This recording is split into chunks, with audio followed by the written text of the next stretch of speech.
ক্রিসমাসের দিন বাড়িতেই বানিয়ে নিয়েছি হচ্ছে ক্রিসমাসের জন্য কেক। তো কি করে বানালাম তোমরাও একটু দেখে নাও। প্রথমে অরেঞ্জ জুসের মধ্যে ড্রাই ফ্রুটসগুলোকে ভিজিয়ে রেখেছি 5-6 ঘন্টা। কড়াইতে খানিকটা চিনি নিয়ে তাকে ক্যারামেলাইজ হতে দিয়েছি কিছুক্ষণ। এরকম রং এসে গেলে সেটাকে ঠান্ডা করতে দিয়ে দিয়েছি। এবারে 2টো ডিম নিয়ে ভালোভাবে তাকে ফেটিয়ে নিয়েছি। ফেটিয়ে নেওয়ার পর তাতে দিয়ে দিয়েছি 1 কাপ মতো সাদা তেল। তোমরা এখানে চাইলে বাটারও ইউজ করতে পারো।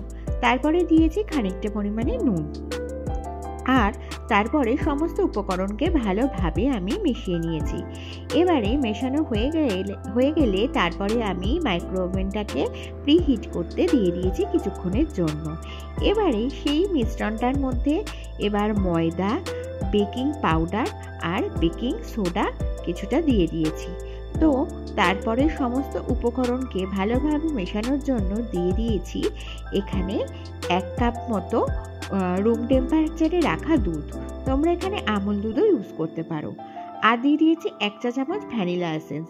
তারপরে দিয়ে দিয়েছি ড্রাই ফ্রুটসগুলো। এবারে কেক টিনটাতে খানিকটা তেল মাখিয়ে নিয়েছি যাতে কেকটা তাড়াতাড়ি উঠে যায়। তারপরে এটাকে বসিয়ে দিয়েছি মাইক্রো ওভেনের ভেতরে। তো তারপরে এটা হতে প্রায় কিছুক্ষণ সময় নিয়েছে।